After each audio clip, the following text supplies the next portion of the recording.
জামাত ইসলামের এমপিকে গতকালকে নেত্রকোনায় গাড়ি পিটাইয়া ভেঙে দিয়েছে, তাকে আহত করেছে, মেরে ঘরের মধ্যে বন্দী হয়েছে। বাংলাদেশের জাতীয় সংসদ সদস্যকে মারিয়ে পিটে গাড়ি ভেঙে দেওয়া হচ্ছে। আপনি নিরাপত্তা দিতে পারতেছেন না, এর চাইতে বড় মপ আর কিছু হতে পারে না। ওনারা করলে ওটা সাংগঠনিকভাবে বৈধ, আর আমরা অন্যায়ের প্রতিবাদ করলেই ওটা হয়ে যায় মপ। এই সমস্ত ব্যাখ্যা দিয়ে আর জাতিকে ভুল বোঝানো যাবে? আমরা একতাবদ্ধ থাকলে শয়তান আমাদের ধোঁকা দিতে পারবে না। আমরা যদি সংগঠনে থাকি, দলে থাকি, শয়তান আমাদেরকে বিপদগামী করতে পারবে না। কিন্তু যখনই আমরা বিচ্ছিন্ন হব, তখনই শয়তান আমাদের বিপদগামিতার দিকে নিয়ে যাবে। এই জন্য আমাদের উচিত সংঘবদ্ধভাবে জামাতবদ্ধ জীবন গঠন করা। রাসূল আরবি সাল্লাল্লাহু আলাইহি ওয়াসাল্লাম 5টা বিষয় নির্দেশ দিলেন। 1 নম্বর বিল জামাত, তোমাদেরকে জামাতবদ্ধ জীবন গঠন করতে হবে। 2 নম্বর রাসূল আরবি সাল্লাল্লাহু আলাইহি ওয়াসাল্লাম বলেন ওয়াসসামঈ, তোমাদের অধীনস্থ যারা দায়িত্বশীল থাকবে তাদের কথা মনোযোগ দিয়ে শুনতে হবে। কি যোগ দিয়ে শোনা লাগবে? মনোযোগ দিয়ে। আপনার কোনো দায়িত্বশীল আপনাকে যদি কোনো আদেশ করে, অর্ডার করে, কোনো কাজের দায়িত্ব দেয়, আপনি যদি ভালোভাবে সেটা বুঝতে না পারেন, ওই কথা অনুযায়ী কি আমল করতে পারবেন? তাহলে দায়িত্বশীলের কথা মানা যেমন জরুরি, মানার আগে ভালোভাবে শোনাও তেমন জরুরি। এমনকি যদি আপনি বুঝতে না পারেন, আপনি দায়িত্বশীলকে বারবার জিজ্ঞেস করেন, তাতে কোনো সমস্যা নাই, তবে আগে ভালোভাবে বুঝতে হবে, আর বোঝার জন্যই আপনাকে শুনতে হবে। এটা গেল 2 নম্বর। 3 নম্বর হলেন অত্তআত, শুধুমাত্র শুনলে হবে না, শোনা অনুযায়ী ইত্তেবা করতে হবে, আনুগত্য করতে হবে, মেনে চলতে হবে, আমল করতে হবে, দায়িত্বশীলের আনুগত্য করতে হবে। এটা হলেন রাসূল আরবির 3 নম্বর নির্দেশ। দায়িত্বশীলের আনুগত্য করা অতীব জরুরি। আল্লাহ সুবহানাহু ওয়া তাআলা এই সম্পর্কে পবিত্র কোরআনুল কারীমের মধ্যে চমৎকার করে বলেন, সূরা নিসার 5 নম্বর আয়াতে কারিমা, ইয়া আইয়ুহাল্লাযীনা আমানু আতিউল্লাহা ওয়া আতিউর রাসূল ওয়া উলিল আমরি মিনকুম, হে ঈমানদারেরা, তোমরা আল্লাহর আনুগত্য করো, রাসূলের আনুগত্য করো, তোমাদের অধীনস্থ আমিরের দায়িত্বশীলের আনুগত্য করো। কার কথা? আমার দিকে মনোযোগ দেন। আল্লাহ তাআলা এই জায়গায় 3টা বিষয় আনুগত্য করতে বললেন। 1 নম্বর আল্লাহর আনুগত্য করো, 2 নম্বর রাসূলের আনুগত্য করো, 3 নম্বর তোমাদের অধীনস্থ দায়িত্বশীল আমিরের আনুগত্য করো। আনুগত্য করার কথা বলা হয়েছে কয়জনের? 3 জন। 1 নম্বর কে? কথা বলেন, বুঝতে সুবিধা হবে। 1 নম্বর, 2, 3 আমিরের বা অধীনস্থ দায়িত্বশীলের। এই আয়াতের ব্যাপারে কিছু ব্যাখ্যা রয়েছে। যেমন আল্লাহ এবং রসুলের আনুগত্যের ব্যাপারে কোনো প্রশ্ন করা যাবে না। আপনি বোঝেন আর না বোঝেন, আল্লাহ বলেছে এটা আপনাকে করতে হবে, রসুল বলেছেন এটা আপনাকে করতে হবে, এখানে কোনো প্রশ্ন উঠানোর সুযোগ। তবে আপনার যখন আমিরের আনুগত্য করবেন, দায়িত্বশীলের আনুগত্য করবেন, দায়িত্বশীলের আনুগত্য করতে গেলে আপনাকে বুঝে শুনে আনুগত্য করতে হবে। প্রশ্ন আপনি করতে পারবেন যদি আপনি দেখেন দায়িত্বশীল এমন আদেশ আপনাকে করেছে যেটা নাফরমানির পর্যায়ে পড়ে, যেই আদেশ মানলে আপনি পাপের মধ্যে নিমজ্জিত হবেন, এমন আদেশ কি মানা যাবে না। বরং বুখারী শরীফের অন্য হাদিসের মধ্যে এসেছে, তোমাদের দায়িত্বশীল যদি তোমাদের পাপ কাজের কোনো আদেশ না করে, সেটা তোমার পছন্দ হোক আর না হোক, অবশ্যই তোমাকে মেনে চলতে হবে। তবে যদি কোনো পাপের কাজের আদেশ করে অথবা কোনো নাফরমানির কোনো কাজের আদেশ করে, তখন সেই আদেশ শোনাও যাবে না, মানাও যাবে না। এখন এই আয়াতের ব্যাপারে হযরত আব্দুল্লাহ ইবনে আব্বাস, হযরত আব্দুল্লাহ ইবনে মাসউদ রাদিয়াল্লাহু তাআলা আনহুমা এই জায়গায় একটা চমৎকার ব্যাখ্যা দিয়েছেন। তিনি বলেছেন, কোরআনুল কারীমের একই আয়াতের ভেতরে যদি একাধিক বিধান থাকে, কেউ যদি কোনো আদেশ মানে এবং কোনোটি না মানে, তারা উভয় আদেশ মানেনি বলে গণ্য হবে। এখনও বোঝেন নাই আপনারা? লক্ষ্য করেন, আল্লাহ তাআলা পবিত্র কোরআনের 82 জায়গার মধ্যে বলেছেন, আকিমুস সালাহ ওয়া আতুজ যাকাত, নামাজ কায়েম করো, যাকাত প্রদান করো। হুকুম কয়টা? 2টা। আপনি আল্লাহর রহমতে 40 বছর ধরে নামাজ পড়েন, একদিনও যাকাত দেন নাই। এখানে এরা ফতোয়া দিচ্ছে, আপনি যেহেতু শুধু নামাজ পড়েছেন, যাকাত দেননি, তার মানে আপনি নামাজও পড়েন নাই। এখন এই আয়াতের দিকে আসেন, আতিউল্লাহ ওয়া আতিউর রাসূল, আপনি আল্লাহর আনুগত্য করেন, রসুলের আনুগত্য করেন। আপনি আল্লাহর আনুগত্য করেছেন, রসুলের আনুগত্য করেছেন, ওয়া উলিল আমরি মিনকুম, কিন্তু আপনাদের অধীনস্থ দায়িত্বশীলের আনুগত্য করেন নাই। তার মানে এনারা ফতুয়া দিচ্ছে, তার অর্থ হলো আপনি যেহেতু আমিরের আপনাদের দায়িত্বশীলের আনুগত্য করেননি, তার মানে আপনি আল্লাহ এবং রসুলের আনুগত্য করেন নাই। অর্থাৎ একই আয়াতের আপনি কোনো অংশ মানবেন, কোনো অংশ মানবেন না, এটা করার কোনো সুযোগ।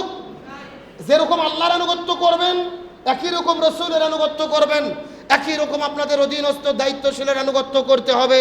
তবে শর্ত হলো যদি নাফরমানি আল্লাহর সঙ্গে হয় এমন কোনো বিষয় আদেশ দেয় মানা যাবে না। তবে যদি নাফরমানি না হয়, পাপ কাজ না হয়, এমন কোনো আদেশ যদি আপনার দায়িত্বশীল দেয়, আপনার জন্য মানা ওয়াজিব না সুন্নাত? অর্ধেক বললেন ওয়াজিব, অর্ধেক বলছেন ফরজ। আল্লাহর আনুগত্য করা যেমন ফরজ, রাসূলের আনুগত্য করা যেমন ফরজ, একই রকম আপনার অধীনস্থ দায়িত্বশীলেরও আনুগত্য করা কি? সবাই একসাথে বললেন না, আমিরের আনুগত্য করা কি? তবে শর্ত হলো যদি কোরআন সুন্নাহ বিরোধী কোনো আদেশ না হয়। তাহলে রাসূল আরবি সাল্লাল্লাহু আলাইহি ওয়াসাল্লাম 5টা বিষয়ের নির্দেশ দিলেন। 1 নম্বর জামাত সংঘবদ্ধ জীবন, 2 নম্বর আমিরের কথা শুনতে হবে, 3 নম্বর দায়িত্বশীলের আনুগত্য করতে হবে, 4 নম্বর অল হিজরত, দ্বীনের জন্য ইসলামের জন্য হিজরত করতে হবে। হিজরত শব্দের অর্থ হলেন ত্যাগ করা, ছেড়ে যাওয়া, বিচ্ছিন্ন হওয়া, স্থানান্তরিত হওয়া। মুহাদ্দিসগণ এখানে হিজরতের 2টা অর্থ বর্ণনা করেছেন। কয়টা বললাম? 2টা। প্রথম নম্বর অর্থ হলো যে আল্লাহ তাআলা কোরআনুল কারীমের ভেতরে এবং রাসূল আরবি হাদিসের ভেতরে যে সমস্ত কাজকে নিষিদ্ধ করেছেন, এই সমস্ত নিষিদ্ধকৃত কাজ থেকে দূরে থাকার নাম হলো হিজরত। এটা প্রথম নম্বর অর্থ।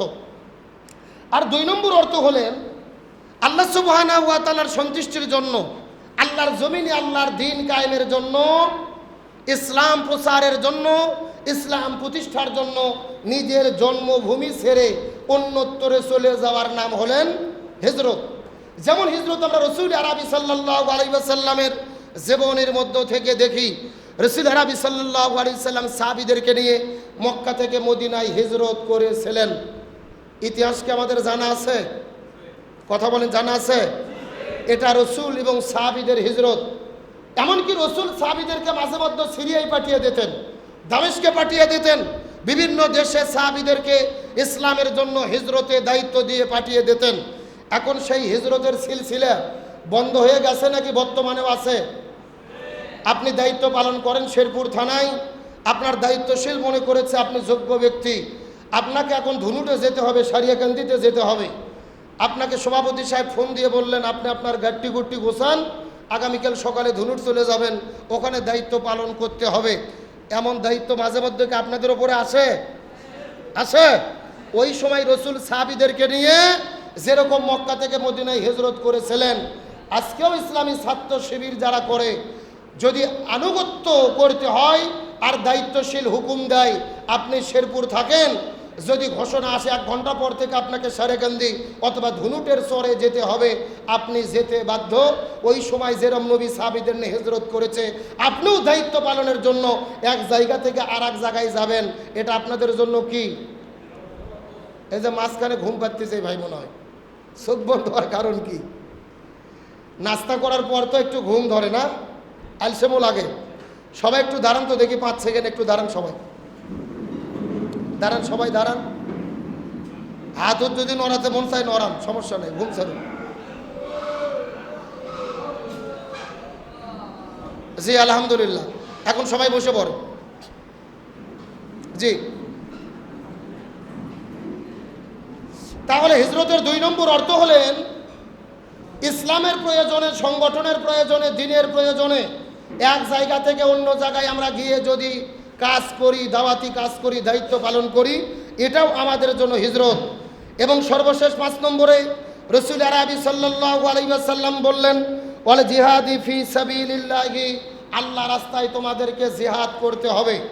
সবাই বলেন আল্লাহ রাস্তায় কি করতে হবে? জিহাদ করতে হবে। একটা গুরুত্বপূর্ণ বিষয় হলো আল্লাহ রাস্তায় জিহাদ করার জন্য আমি ওপরের যেই 4টে বিষয়ের কথা বললাম, এই 4টে বিষয়ই আল্লাহ রাস্তায় জিহাদ করার জন্য প্রয়োজন। তার মানে এই হাদিসের মূল মাকসাদ হলো মূলত আল্লাহ রাস্তায় জিহাদ করার জন্য জাতিকে উদ্বুদ্ধ করা।